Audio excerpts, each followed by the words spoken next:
C'est à Tourtour, charmant village du Haut-Var, que son maire, Pierre Jugy, avait convié élus et scientifiques à un colloque sur les gaz de schiste. Oui, bien, bonjour à toutes et à tous. Je suis ingénieur hydrologue. Alors, je vais vous expliquer, essayer de vous expliquer ce que sont les gaz de schiste et puis de décortiquer un petit peu les appellations qui font qu'il y a des incompréhensions plus ou moins voulues quelquefois sur les techniques de façon à être le plus clair possible et ensuite effectivement vous expliquer ce que c'est que la fracturation hydraulique et en quoi elle a des risques sans insister sur la partie disons toxique. Alors voilà, la photo que vous avez, je vais un petit commentaire, bien sûr elle n'est pas d'ici, cette photo elle vient de Suisse, des bords du lac Léman, où il y a eu un forage pour essayer de trouver des tight gas. Alors tight gas, on va expliquer ce que c'est, mais c'est une variété de gaz de schiste. Partout on retrouve les mêmes problèmes, le manque d'information. Donc nous on va essayer de s'informer, et premièrement, les gaz de schiste, qu'est-ce que c'est ? Alors, le terme de gaz de schiste n'est pas scientifiquement le bon terme. D'abord, c'est une pas très bonne traduction du mot anglais qui est shale gas.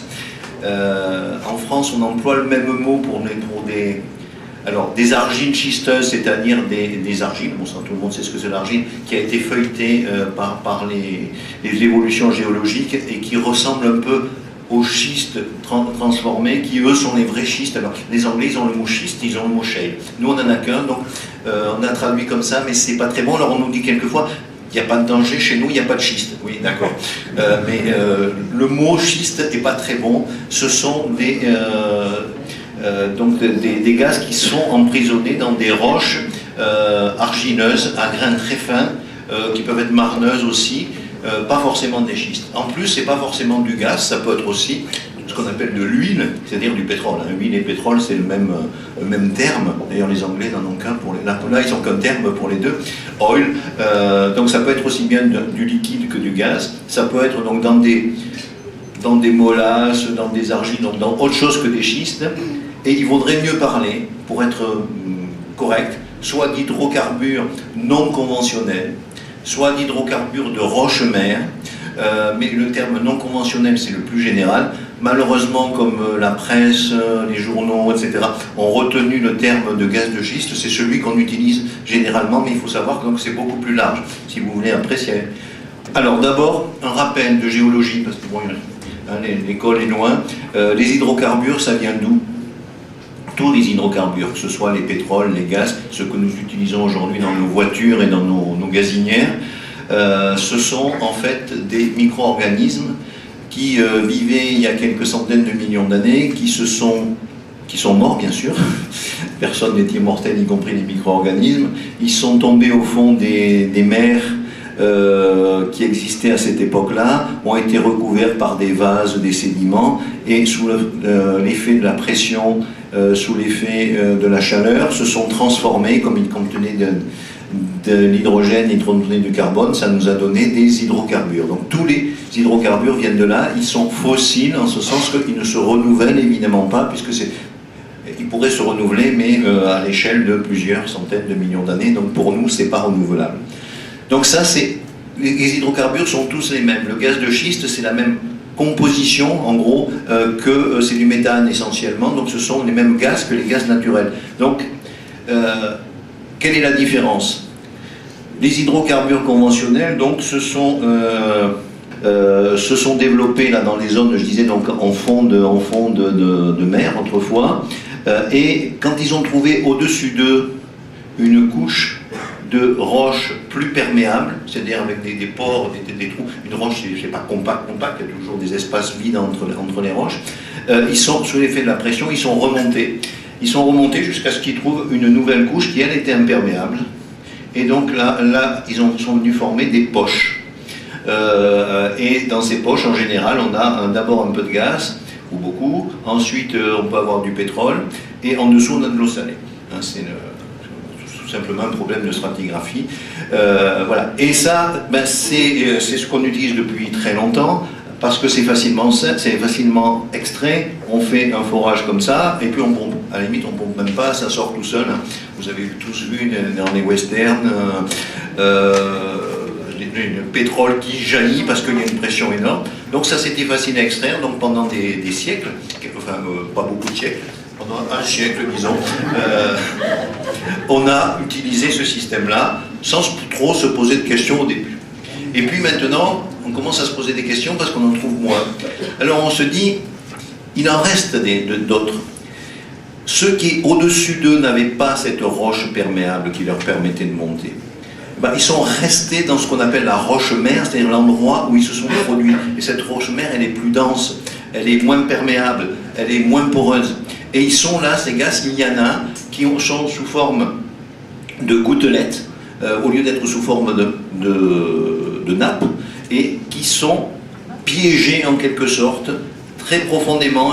On parle de choses qui sont à 2-3 000 mètres de profondeur, qui restent piégés là-dedans, dans des roches où ça ne peut pas circuler. Si on fait un trou comme les autres pour faire un forage, ça ne va pas remonter. Ça ne va pas remonter parce que c'est piégé dans une roche.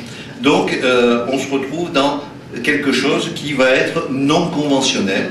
En résumé, si on est dans une roche réservoir qui est perméable, par exemple du sable, enfin du sable c'est rare, mais du grès, des choses comme ça, avec des pores assez gros et une bonne circulation, vous avez un hydrocarbure conventionnel, ce qu'on a exploité jusqu'à ce jour. Et sinon, si vous êtes dans une roche mer qui est peu perméable ou peu poreuse, vous avez donc un hydrocarbure non conventionnel qui ne peut pas être extrait simplement par un forage vertical et qui va nécessiter donc de briser la roche ou de la dissoudre pour pouvoir extraire le gaz. Et c'est là qu'on arrive donc à la technique de fracturation hydraulique qui est utilisée, qui est aujourd'hui la seule technique, au dire même des pétroliers, la seule technique opérationnelle aujourd'hui. Alors la fracturation hydraulique, je vais passer tout de suite au schéma, ça sera plus simple pour parler. Voilà. Donc quand je parlais des gaz conventionnels, voilà c'est ça. On a une poche de gaz, on fait un forage, on fait sortir le gaz et tout va bien. Le gaz ou le pétrole de schiste, disons l'hydrocarbure de schiste, lui il est piégé beaucoup plus bas dans des zones donc peu perméables. Alors pour les atteindre, qu'est-ce qu'on fait ? Qu'est-ce qu'on fait, puisque les États-Unis le font depuis 15 ans? On commence par faire un forage vertical profond, classique, et puis là, entre-temps, on a appris à faire tourner les têtes des trépans, les têtes des foreuses, et bien on fait des galeries horizontales qui vont aller dans la couche de schiste ou de réservoirs donc peu poreux, pour aller chercher le gaz ou le pétrole. Allez le chercher, alors sur le dessin bien sûr on en a mis qu'une, ça peut être en parapluie, c'est-à-dire que vous pouvez en avoir à gauche, vous pouvez en avoir en avant, en arrière, hein, suivant la taille, effectivement la forme de la roche. Vous pouvez avoir aussi deux rangées de forages horizontaux, je ne crois pas qu'ils soient allés jusqu'à 3, mais bon. Donc on perce horizontalement, donc on a cette descente verticale, et puis on a fait tout un tas de trous horizontaux. Mais ça ne suffit pas. Ça ne suffit pas parce que ça ne va pas remonter encore tout seul.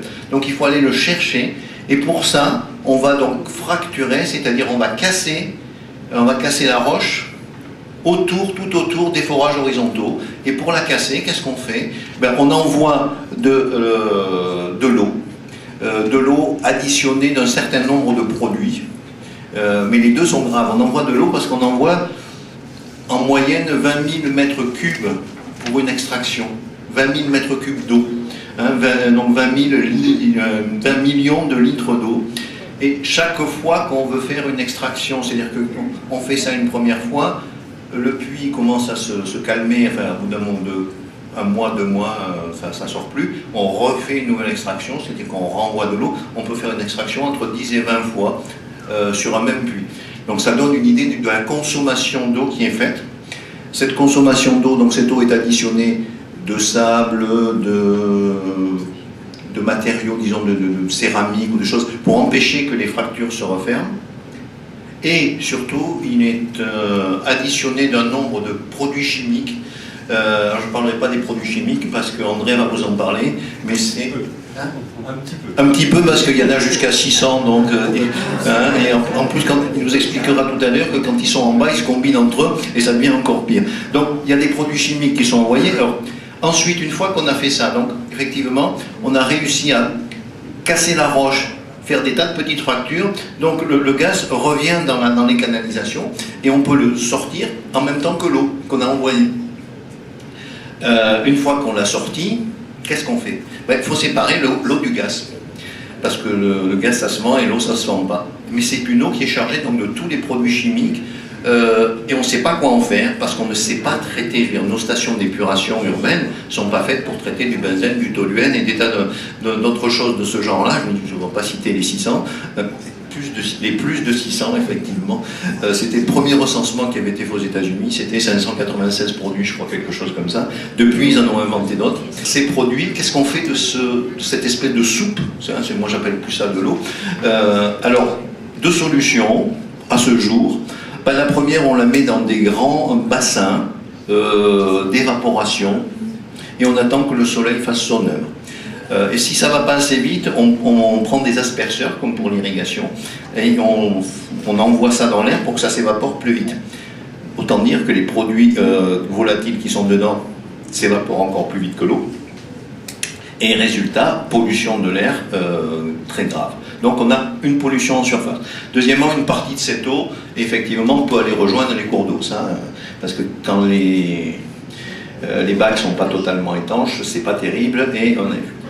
Autre risque de pollution qu'on a, c'est qu'on a envoyé cette eau dans le sous-sol, et dans un sous-sol qu'on a fracturé. Mais quand on fracture, je veux dire, c'est comme quand on donne un coup de marteau sur une pierre, on n'est pas tout à fait sûr de la façon dont ça va se fracturer. On ne contrôle pas les longueurs et les distances de fracturation. Surtout si on est dans une roche qui est déjà, un karst par exemple, et qui est déjà fracturée. Donc on a une forte proportion de l'eau qu'on envoie, qui ne remonte jamais en surface. Je dis forte proportion parce que suivant les chiffres, ça va entre 20 et 60%. Ça dépend tout à fait des sols. Cette eau, donc toujours mélangée avec des produits chimiques, donc va circuler dans le sous-sol de façon totalement incontrôlée, avec les risques effectivement d'aller polluer des nappes. Et troisième risque de pollution, je dirais, c'est que avoir sur 4000 mètres un forage parfaitement étanche qui empêche que les gaz ne se mélangent avec les couches supérieures et notamment les couches où il y a des aquifères, c'est extrêmement difficile et donc la plupart des puits sont plus ou moins fuyables parce qu'il faut voir qu'on a beau mettre du béton, faire prendre du béton quand on est à 200 degrés, parce qu'il fait 200 degrés en bas, c'est pas évident, hein, donc autre élément de pollution. Et troisième risque dernier risque de la fracturation hydraulique, mais je pense qu'on en parlera plus tard, c'est les risques de séisme. C'est parce que comme on envoie des coups de pression, j'ai pas dit, mais les pressions sont plusieurs centaines de bars et peuvent même aller jusqu'à 1000 bars. Un bar, c'est la pression atmosphérique, hein, donc c'est 1000 fois la pression atmosphérique. Ça peut faire des tremblements de terre, des petits séismes, petits ou grands. À titre d'exemple, je pense que ce sera dit après, hein, sur ce qui se passe aux États-Unis. Et on a un exemple plus proche de chez nous en Suisse, c'était pas pour ça, mais pour faire de la géothermie profonde à Bâle en 2006, il y a eu un essai de fracturation hydraulique. Le but était de récupérer l'eau chaude au fond. Fracturation hydraulique, ils ont fait ça pendant une semaine, ils ont eu 3 séismes, et ils ont tout arrêté. Séisme qui était autour de 4, je crois. Pas dramatique, mais je veux dire, donc il y a ce risque qui vient se rajouter au risque de pollution. Donc les conséquences, c'est ce que je viens de vous dire, hein, pour résumer.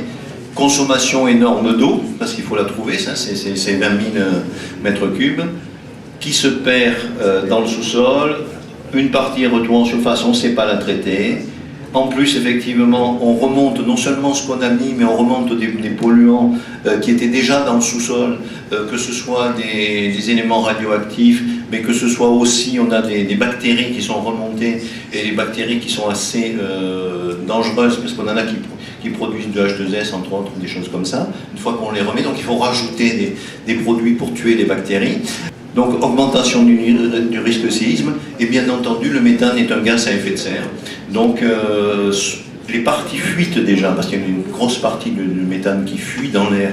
Le méthane est plus dangereux que le CO2 en matière d'effet de serre, et ensuite après quand on le fait brûler, ben, c'est comme tous les gaz.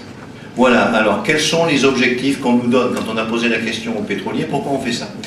On nous a répondu c'est pour payer la dette de la France. Je crois que c'est pas la peine d'insister dessus. C'est pas le pays, sachant qu'on a un certain nombre d'exemples de pays où pour encourager ça, on enlève tout droit pour permettre aux pétroliers de faire de l'argent dessus quand même. Parce qu'il y a une bulle financière qui est en train de se mettre en place. Il y a eu des mensonges de la part des pétroliers. Il y a moins de gaz et moins de pétrole de schiste qu'ils ne le disent, mais il s'agit de faire monter les prix parce qu'ils se les revendent entre eux les puits après. On a une grosse société qui fait le puits, elle le revend une plus petite, elle revend une petite, et après on va avoir un effet subprime qui va être pas mal, en tout cas aux États-Unis où ils ont commencé ça depuis 15 ans. Alléger la facture énergétique de la France, alors effectivement si on a chez nous du gaz ou du pétrole, on n'aura pas à l'acheter à l'extérieur, ça on peut pas le nier. Simplement deux choses. La première, c'est qu'il faudrait faire une étude économique coût-bénéfice. Combien ça va coûter à côté en matière de santé, en matière de destruction de paysages, en matière de destruction d'économie, parce qu'on a l'agriculture, on a le tourisme qui vont en souffrir, les prix des terrains aussi d'ailleurs en général. Voilà, donc, et le dernier élément, enfin moi je pense, nous ce qu'on pense c'est que le dernier élément c'est effectivement, on a dans le monde un lobby pétrolier très fort, et pour qui effectivement c'est une possibilité d'une nouvelle source de profit, alors que on a passé le fameux peak oil, c'est-à-dire les réserves connues baissent. On se dit à un moment ou à un autre, dans pas très longtemps, on n'aura plus de pétrole, on n'aura plus de gaz, il faut trouver notre solution. Donc ils se disent, bon, ça permet de trouver sans se régénérer, sans aller chercher de nouvelles énergies. C'est un peu la facilité. Et alors que, bon, il serait urgent, je crois, de penser tout de suite à cette transition énergétique dont on parle tant, basée à la fois sur des problèmes de non-gaspillage et des problèmes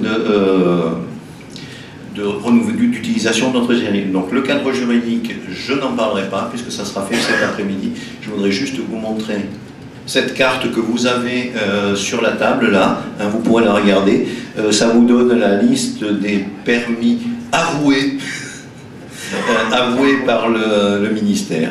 Je dis avoués parce que, bon, on a un exemple, justement, là où j'habite en Haute-Savoie, on a découvert qu'il y avait un permis qui avait été demandé le long du lac Léman, qui n'est pas sur cette carte, qui est en cours d'instruction et qui concerne ce que j'évoquais tout à l'heure. Je disais, les Suisses ils ont fait un essai pour pomper sous le lac. Ils ont demandé la même société, Petros Libri, de faire la même chose en France de façon à prendre en tenaille le lac et aller chercher dessous ces gaz. Voilà, bon, moi je vais, sur ces explications, je vais en rester là.